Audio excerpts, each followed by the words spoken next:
ಪ್ರಜಾಪ್ರಭುತ್ವದಲ್ಲಿ ಮುಖ್ಯ.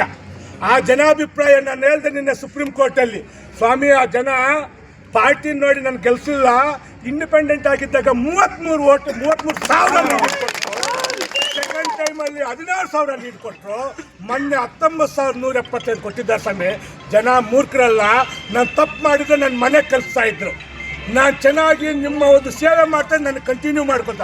ಇಂಥ ಪ್ರಶ್ನೆ ಅದು ಒಂದೇ ಸಲ 1 ತಿಂಗಳಿಗೆ ಅವ್ನ ಮನೆಗೆ ಕಲಿಸ್ಬಿಡ್ತಾ ಇದ್ರಿ ನೀವೆಲ್ಲ ಸೇರಿ. ಆ ಕೆಲಸ ನೀವು ಮಾಡ್ತಾ ಇದ್ರಿ.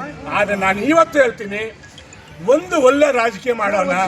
ನಾನು ಸತ್ಯವಾಗ್ಲೂ ಹೇಳ್ತೀನಿ, ಭಗವಂತ ಸಾಕ್ಷಿಯಾಗಿ ಹೇಳ್ತೀನಿ, ನಾನು ಈಗ ಮಾಡ್ತಾ ಇರೋದು ರಾಜಕೀಯ ಅಲ್ಲ, ನಾನು ಸೇವೆ ಸರ್ವಿಸ್ ನಾನು ಮಾಡ್ತಾ ಇರೋದು.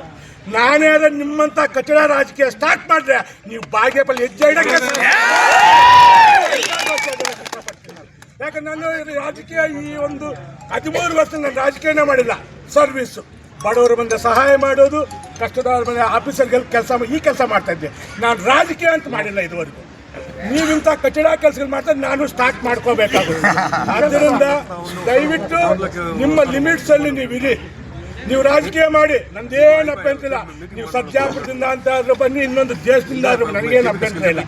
ಆದರೆ ಅದನ್ನು ಬಿಟ್ಟು ಈ ಬಾಯಿ ಬಿಡ್ಕೊಂತಾರ ಅಲ್ಲಿ ಇಲ್ಲಿ ಮಾತನಾಡ್ತಾ ಇದ್ದೆ, ಇದು ಸರಿಯಾಗುವಂಥ ಕ್ರಮ ಅಲ್ಲ ಅಂತ ಹೇಳ್ಬಿಟ್ಟು ತಮ್ಗೆಲ್ಲರಿಗೂ ಹೇಳಿ, ತಾವೊಂದು ವಿಶ್ವಾಸ ಪ್ರೀತಿ ಇಷ್ಟು ನನ್ನ ಮೇಲೆ ಇಟ್ಟಿದ್ದಕ್ಕೆ ಈ ಜನ್ಮದಲ್ಲ ಮುಂದಿನ ಜನ್ಮದಲ್ಲಿ